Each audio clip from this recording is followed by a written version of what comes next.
Welcome back, everyone, to this busy Tuesday. It was so busy that we missed out on the Great Canadian Cannabis Run.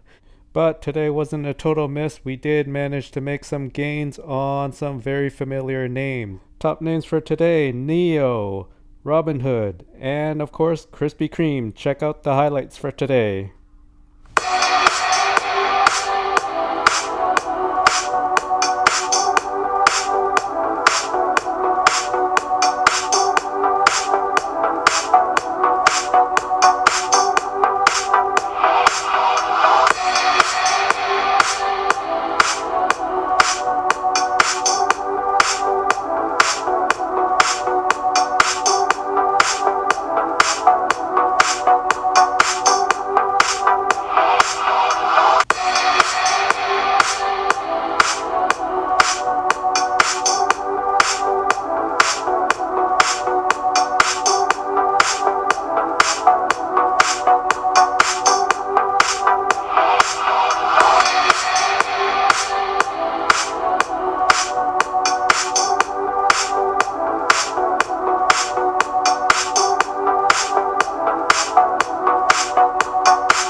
We did manage to double up for today. Today's take was 12,300, and there is still a little bit of time left, but unfortunately I think we are done for today, so we'll see you tomorrow.